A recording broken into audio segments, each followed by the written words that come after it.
Eu, Helenice Tolotti, vou falar sobre algumas fases do desenvolvimento embrionário. Desenvolvimento embrionário é a ciência que estuda a origem e o desenvolvimento de um ser vivo, desde o ovo zigoto até a formação do feto. As fases da fecundação.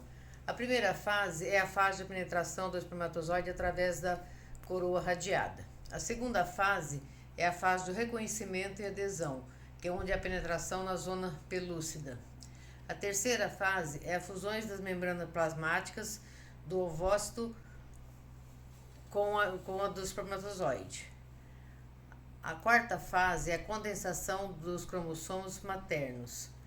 A quinta fase foi a formação e fusão dos pronúcleos femininos e masculinos. A sexta fase é o zigoto. A sétima fase é a crivagem, que é as divisões repetidas do zigoto por mitose, que resulta em um aumento de números de células embrionárias, que são os blastômeros. A mórula. Mórula é quando já existem de 12 a 32 blastômeros do ser humano. Um desenvolvimento é chamado de mórula, que no caso, entre parênteses, são 3 dias após a fecundação. Nona fase são os blastócitos. Cerca de 6 dias após a fecundação, o blastócito adere ao epitélio endometrial.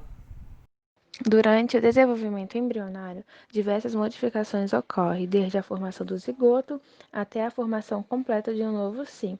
A gastrulação é uma etapa importante do desenvolvimento embrionário, pois é nessa fase que ocorre o crescimento e a diferenciação das células para a formação dos 3 folhetos germinativos: ectoderma, mesoderma e endoderma. A gastrulação inicia-se com a formação da chamada linha primitiva na superfície do empiblasto, uma região da célula localizada acima da blastocele. Essa linha, que torna possível identificar o eixo embrionário do embrião, é formada pelo aumento e migração das células do empiblasto em direção ao plano mediano do disco embrionário. Enquanto isso ocorre, surge na linha um sulco que se encontra com um sulco presente no nó primitivo, denominado de fosseta primitiva.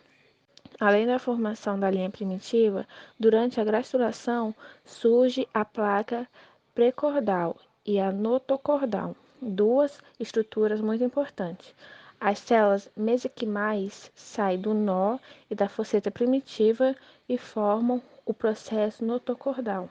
Este adquire um canal notocordal e cresce até a placa pré-cordal, uma região onde o endoderma e ectoderma estão firmemente ligados. Organogênese. A organogênese é a parte do processo do desenvolvimento embrionário no qual forma os 3 folhetos germinativos, a ectoderma, mesoderma e a endoderma, e elas se diferenciam e dão origem aos órgãos internos do organismo.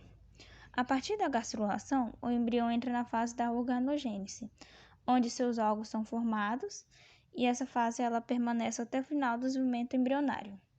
Os folhetos embrionários são formados na etapa da gastrulação do embrião, mas é na organogênese que se diferenciam para formar os diversos órgãos e tecidos presentes em um indivíduo.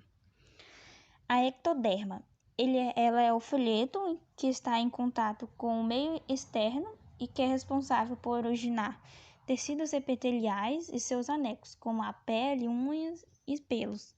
Forma também o sistema nervoso, as glândulas mamárias, retina, hipófise, as células presentes nas cavidades, como as da mucosa bucal, nariz, orelhas e ânus. A mesoderma, ela é o folheto localizado entre a ectoderma e a endoderma, e ela forma o músculo liso, cartilagem e os ossos. Forma também os tecidos conjuntivos, os vasos sanguíneos e linfáticos, baço, ovários e testículos, que é o sistema reprodutor, rins, bexiga e uretra, que é o sistema excretor, e grande parte do sistema cardiovascular.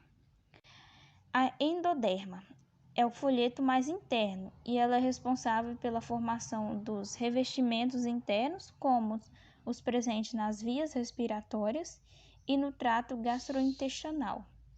Forma também o pulmão, as glândulas da tireoide e paratireoide, timo, fígado, pâncreas, tímpanos e outras estruturas auditivas.